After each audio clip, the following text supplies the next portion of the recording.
இப்பொழுது டாக்டர் இது அரசியல் பேசவில்லை, இருந்தாலும் பேச வேண்டிய ஒரு தருணம். ஜனாதிபதி அவர்கள் சொல்லியிருந்தார், மக்கள் பிரதிநிதிகள் உங்களுடைய ஊருக்கு சென்று உங்களுடைய மக்களுக்கு என்ன தேவை என்பதை அறிவியுங்கள், அரசாங்கம் உதவ தயாராக இருக்கிறது என்று சொல்லி இரவு பகல் பாராது கண் விழித்து பணிபுரிகின்ற ஜனாதிபதி, அமைச்சர்கள், மக்கள் பிரதிநிதிகள், அதே போல முப்படை வீரர்கள், வெளிநாட்டு மீட்பு குழுவினர், அதே போல அரசாங்க அதிபர்கள், இப்படியாக பல தரப்பினர், வைத்தியர்கள், ஊடகவியலாளர்கள், இன்னும் பல தரப்பு பொதுமக்கள், சமூக ஆர்வலர்களாம் இருக்கின்ற பொழுது இதுக்குள்ளும் போய் சில அரசியல் தேடுகின்றவர்களுடைய பக்கமும் இருக்கத்தான் செய்கிறது. நிச்சயமாக அதை நீங்கள் எப்படி பார்க்கிறீர்கள்? அது அரசியல் கேள்வி அல்ல, எல்லா காலங்களிலும் ஏற்பட்டிருக்கிற ஒரு விஷயம் தான் இல்லையா. சாதாரணமாக கொரோனா காலத்திலும் ஒரு அரசியல், அதுக்குள்ளும் ஒரு அரசியல் நடந்தது. அதுக்கு பின்னால் இருக்கிற பொருளாதார பிரச்சனை சம்பந்தமாக இருக்கிற சந்தர்ப்பமும் ஒரு அரசியல் இருந்தது. எப்போதுமே பிரச்சனைகளை வைத்துக்கொண்டு நாங்கள் சொல்லுவோம், பிரச்சனைகளை வைத்து குளிர் காய்கிறவர்கள் சொல்லுவோம். அதற்கு அதை பிரச்சனைகளை உருவாக்கி குளிர் காய்கிறவர்களும் இருக்கிறார்கள். பிரச்சனைகளை தனக்கு சாதகமாக பயன்படுத்தி கொண்டு தனக்கு ஸ்கோர் போட்டுக்கொள்ள ட்ரை பண்றவங்களும் இருக்கிறார்கள். உண்மையிலே அதுதான் நான் ஆரம்பத்திலே சொல்லிட்டேன்.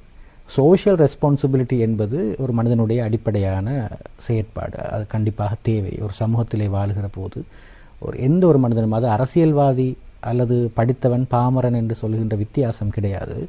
யாராக இருந்தாலும் சோஷியல் ரெஸ்பான்சிபிலிட்டியோடு நடந்து கொள்வது மிக முக்கியமான விஷயம். தன்னுடைய வார்த்தைகள் எவ்வளவு தூரம் சமூகத்திலே பாதிப்புகளை ஏற்படுத்தும், தன்னுடைய செயற்பாடுகள் எவ்வளவு தூரம் பாதிப்புகளை ஏற்படுத்தும், தன்னுடைய நடவடிக்கைகள் ஆக்ஷன்ஸாக இருக்கலாம் எவ்வளவு பாதிப்புகள் ஏற்படுத்தும் என்று சொல்லி ஒரு புரிதலோடு ஒரு மனிதன் நடந்து கொள்ள வேண்டும். அதான் சோஷியல் ரெஸ்பான்சிபிலிட்டி. சோஷியல் ரெஸ்பான்சிபிலிட்டி இப்போது நான் பேசிக்கொண்டிருக்கிற எனக்கும் இருக்கிறது, கேட்டுக்கொண்டிருக்கிறவங்களுக்கும் இருக்கிறது, இதை பார்த்து கொண்டிருக்கிறவர்களுக்கும் இருக்கிறது.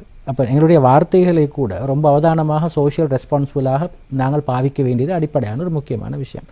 இப்படியான ஒரு நிலை இருக்கிற போது சமூகத்திலே தலைவர்கள் என்று சொல்கிறவர்கள், சமூகத்திலே அதாவது சமூகத்தினால் தேர்ந்தெடுக்கப்பட்டவர்கள், மக்கள் பிரதிநிதிகள், இவர்கள் மிக பொருத்தமானவர்கள் என்று சொல்லி தேர்ந்தெடுத்து ஒரு உயரிய சபைக்கு அனுப்பப்பட்டவர்களுக்கு இதை காட்டிலும் 100 மடங்கு சோஷியல் ரெஸ்பான்சிபிலிட்டி இருக்கிறது.